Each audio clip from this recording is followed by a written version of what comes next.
ETF index mutual funds నేర్చుకుని stock మార్కెట్లో రాణించాలనుకుంటున్నారా? వెంటనే ఈ నెంబర్కి కాల్ చేయండి.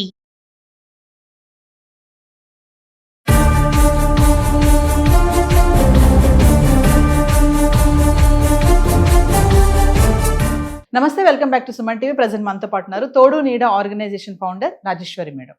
నమస్తే మేడం. నమస్తే సార్. అందరు ఆడవాళ్ళ గురించి కాదు, కొంతమంది గురించి మాట్లాడుకుందాం. ఎందుకంటే మళ్ళీ అందరినీ అందరు ఆడవాళ్ళు ఒకలా ఉండరు కదా. అందరూ ఒకలా ఉండరు. ఆడవాళ్ళు కొంతమంది ఏంటంటే హస్బెండ్ విషయంలో నన్ను ప్రేమగా చూసుకోవట్లేదు, నన్ను చులకన చేస్తున్నాడు, అసలు నన్ను పట్టించుకోవటం లేదు, ఆయన ఆఫీసు ఆయన బిజీలోనే ఉంటున్నాడు, స్టార్టింగ్లో నన్ను ప్రేమ లేదు, ఎఫెక్షన్ లేదు, నాతో ప్రేమగా మాట్లాడట్లేదు, నా పక్కన ఉండట్లేదు, నా పక్కన పడుకోవట్లేదు అని చాలా ఫీల్ అయిపోతూ మదన పడిపోతూ ఉంటారు. అంటే ఇది ఆడవాళ్ళ అపోహ అనుకోవచ్చు అంటారా?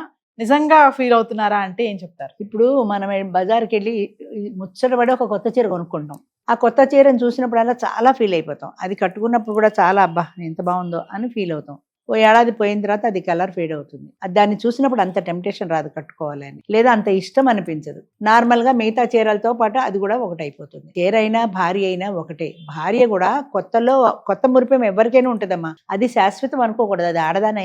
దాన్ని అపార్థం చేసుకున్నాం. అంటే ఇవాళ నిన్ను ప్రేమగా చూశాడు, ఇలా గాల్లో ఎత్తేసాడు సినిమా హీరోయిన్ లా అంటే ప్రతిరోజు గాల్లో ఎక్కడ ఎత్తుతాడు? ఓ రోజు ఎప్పుడో కొత్తలో చేస్తుంటాడు. 10 ఏళ్ల తర్వాత 3 పిల్లలు పుట్టిన తర్వాత కూడా నువ్వు నన్ను గాల్లో ఎత్తలేదంటే వాడు ఎత్తడు.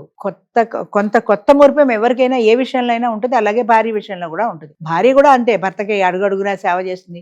వాడు బ్రష్ మీద పేస్ట్ దగ్గర నుంచి వేస్తుంది. స్టార్టింగ్ లో వాడు టవల్ అంటే టవల్ రెడీగా పట్టుకుని నిలబడి వెనక ఇంత అక్కడక్కడే కూడా కుక్క పిల్లలా తిరుగుతుంటుంది. అదే నువ్వు కొన్నాళ్ళ తర్వాత చేస్తావా?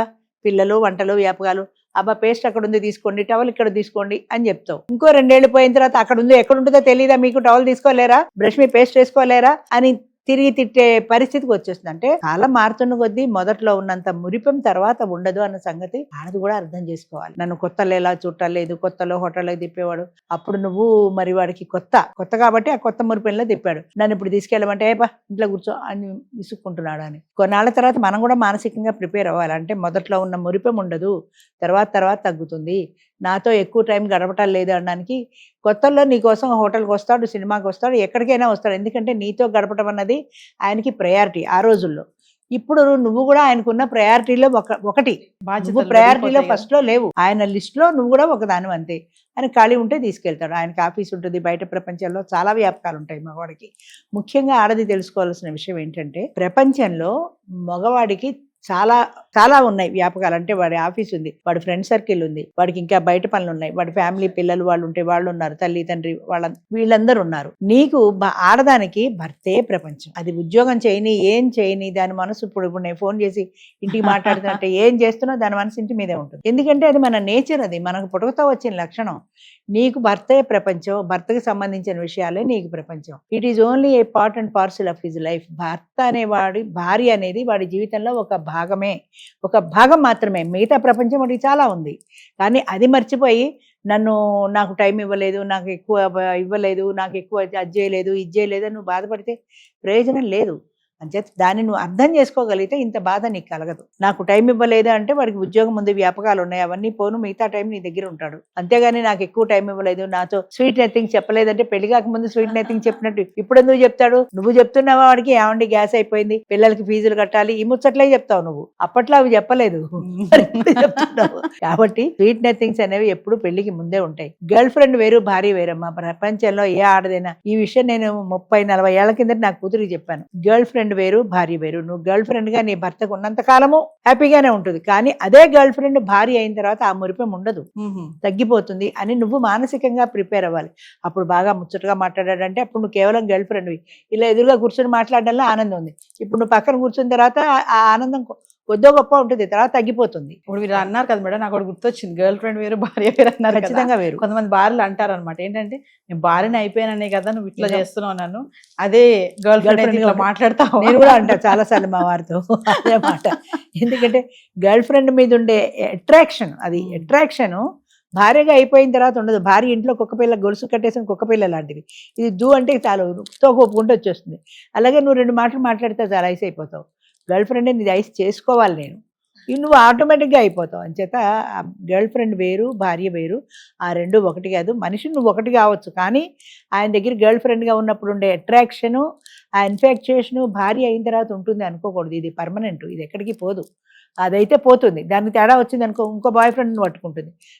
నన్ను మిస్ చేసుకుంటానేమో ఆ అమ్మాయిననే భయం ఉంటుంది. ఇప్పుడు భయం లేదు, పెళ్ళి అయిపోయింది కదా, అంచేత భయపడరు. అయితే ఆ విషయాన్ని మనం డైజెస్ట్ చేసుకోగలిగితే, గర్ల్ ఫ్రెండ్ వేరు, గర్ల్ ఫ్రెండ్ వేరు, భార్య వేరు, నేను భార్యని, అప్పుడున్నట్టుగా ఇప్పుడు ఉండలేడు అన్న సంగతిని మనం డైజెస్ట్ చేసుకోగలిగితే మనకు అంత బాధ కలగదు, అంత ఫ్రస్ట్రేషన్ రాదు. అప్పుడు అలా మాట్లాడాడు, ఇప్పుడు ఇలా సినిమాకి తీసుకెళ్ళాడంటే వాడికి ప్రైవసీ కావాలి అప్పుడు నీతో. కాబట్టి సినిమాకి వెళ్తే 3 గంటలు అమ్మ అయితే గడుపుతారని తీసుకెళ్ళాడు. ఇప్పుడు ఇంటికి వచ్చినా నువ్వు అడుగుంటున్నావు, నీకోసం సినిమాకి తీసుకెళ్లాల్సిన అవసరం లేదు కదా. అంచేత అది వేరు ఇది వేరమ్మా. ప్రధానంగా ఆడపిల్లలు గుర్తు పెట్టుకోవాల్సిన విషయం ఏంటంటే 50 ఏళ్ల వాళ్ళైనా 30 ఏళ్ల వాళ్ళైనా గర్ల్ ఫ్రెండ్ భార్య ఒకటి కాదు. అందుకే చాలా మంది ఇప్పుడు పెళ్ళొద్దు అంటున్నారు. గర్ల్ ఫ్రెండ్ గా ఉంటే ఎన్నేళ్ళైనా అది మెయింటైన్ అవుతుంది. అది నేను బాయ్ ఫ్రెండ్ గా అదే భార్యగా మారిపోతే ఆ థ్రిల్ ఉండదని. థ్రిల్ ప్రపంచంలో మాట్లాడుతుంటారు. ఇప్పుడు నీతో మాట్లాడితే నాకు థ్రిల్ లేదని. థ్రిల్ ఎలా ఉంటుంది? నేను గర్ల్ ఫ్రెండ్ గా ఉంటే ఉంటుంది. మరి ఇప్పుడు 75 ఏళ్ళు వచ్చేసి ఇప్పుడు నాతో థ్రిల్లే రమ్మంటే ఎలా వస్తుంది? రాదు. దాన్ని నేను యాక్సెప్ట్ చేయగలగాలి, ఆయన కాదు యాక్సెప్ట్ చేయవలసింది నేను. ఆ నిజాన్ని మనం అంగీకరించలేక మనం కోపం తెచ్చుకుంటే ఏం లాభం? ఇందాక మీరు అన్నా చూసారా మేడం, భార్యకి భర్తే ప్రపంచం, అవును, భర్తకి నిజం, మాత్రం చాలా నిజం. అవియేషన్స్ ఉంటాయని చెప్పారు. నిజం, నిజం. ఎంతమంది భర్తలు అది తీసుకుంటున్నారు? గుర్తించరు, భర్తకి గుర్తించరు. భార్యకి భర్తే ప్రపంచం అనేది గుర్తించరు. ఒకవేళ గుర్తించినట్టు చెప్పరు. మేలిగో అనేది ఉంటుంది, చాలా బాగుంటుంది, అది చాలా ఎక్కువ ఉంటుంది. నువ్వు నాకు ఇంత సేవ చేసావని ఏ భర్త భార్యతో అనడు. సేవ చేయడం దాని డ్యూటీ అన్నట్టు ఉంటాడు అంతే. తాను కప్పుతో కాఫీ అక్కడ పెట్టిన కాఫీ ఇక్కడ తీసుకొచ్చి ఇచ్చినా నేను నీకు ఎన్ని చేస్తున్నా అంటాడు. అంటే తను చాలా ఎక్కువ చేస్తున్నా అన్న ఫీలింగ్ లో ఉంటారు వాళ్ళు. నాకు సేవ చేయడం దాన్ని డ్యూటీ అన్నట్టు ఉంటారు. అది ఒకళ్ళకి డ్యూటీ కాదు, ఒకళ్ళకి అవకాశం కాదు. ఇద్దరికీ కూడా భార్యాభర్తలు ఇద్దరూ సమానమే. అదేదో సినిమాలో వాడు చెప్పినట్టు భర్త కొంచెం ఎక్కువ సమానం అంటాడు, అలా ఉండదు. కాదు, ఇద్దరు ఈక్వలే. అయితే ఒకరికొకరు సహాయం చేసుకోవడంలో, ఇచ్చి పుచ్చుకోవడంలో ఒక ఆనందం ఉంది. నీ చేత ఒక కప్పు కాఫీ ఇచ్చావనుకో, ఆవిడ బోల్డ్ ఆనందపడిపోతుంది. ఎప్పుడు ఆవిడే ఇస్తుంది కాబట్టి. ఒకరోజు తెచ్చివ్వు, నష్టం ఏం లేదు కదా, నీకు పెట్టుబడి దండగ ఏం లేదు కదా, నేను ఎందుకు ఇవ్వాలి అనే మేలిగో తీసి పక్కన పెట్టి ఆవిడ సంతోషం కోసం కాస్త చిన్న పని చేస్తే ఆవిడ సంతోషిస్తుంది. ఎంతోమంది చెప్పుకుంటుంది, మా ఆయన ప్రతి ఆదివారం ఆయనే ఇస్తాడు నాకు కాఫీ అని చెప్పుకోవడంలో ఆవిడకొక ఆనందం. చిన్న చిన్న ఆనందాలు, పెట్టుబడి ₹1 ఖర్చు లేదు దానికి. అలాంటి చిన్న చిన్న ఆనందాలు భార్యకి ఇవ్వడంలో భర్త కూడా కృషి చేయాలి. అలాగే భర్త మనసు తెలుసుకొని ఆయనకి ఏం చేస్తే సంతోషంగా ఉంటుందో తెలుసుకొని భార్య చేయాలి. ఈ రెండు మ్యూచువల్ అండర్స్టాండింగ్ అండ్ కోఆపరేషన్తో నడవాల్సిన బండ్లే కానీ ఒక ఎద్దు పోయి ఒక ఎద్దు అటుపోతే బండి ఎలా ముందుకు వెళ్తుంది? సంసారం అనేది ముందుకు వెళ్ళాలి కదా. తర్వాత ముఖ్యంగా ఆడవాళ్ళు తెలుసుకోవాల్సిన విషయం ఏంటంటే, జీవితం అనే పాఠశాలలో అనుభవాలే ఉపాధ్యాయులు అని చెప్తాను నేను ఎప్పుడు. జీవితమే ఒక స్కూల్ అనుకుంటే అందులో వచ్చే ఒక్కొక్క ఎక్స్పీరియన్స్ ఉంది, అది మనకు ఒక లెసన్ అనుకోవాలి. చాలామంది చేసే పని ఏంటంటే దాన్ని లెసన్గా యాక్సెప్ట్ చెయ్యం మనం. కానీ అది ఒక లెసన్ అనుకుంటే జీవితంలో ఎంతో ముందుకు వెళ్తాం. ఒక చెక్కు రాని దాన్ని ఈ రోజున ఇలా కూర్చొని నేను గడగడా మాట్లాడగలుగుతున్నానంటే జీవితం నాకు నేర్పిన పాఠాలు.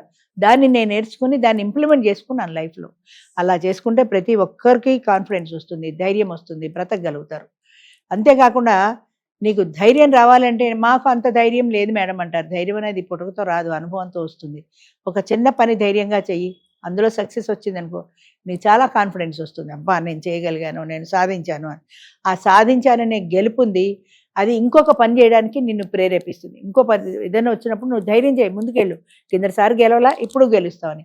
అది కూడా గెలిచావనుకో నీ కాన్ఫిడెన్స్ మరింత ఎక్కువ అవుతుంది. అక్కడి నుంచి నీకు గెలుపు అనేది ఒక బలహీనతగా అయిపోతుంది. ఏమైనా సరే నేను గెలిచి తీరాలి, సాధించి తీరాలి. అలా ఒక్కొక్కటే నువ్వు సక్సెస్ చేసుకుంటూ వెళ్ళినాడు నీకు ఎదురే లేదు ప్రపంచంలో. నేను జీవితంలో నేర్చుకున్నది అదే, 10 మందికి చెప్పేది అదే. Thank you ma'am. మంచిది.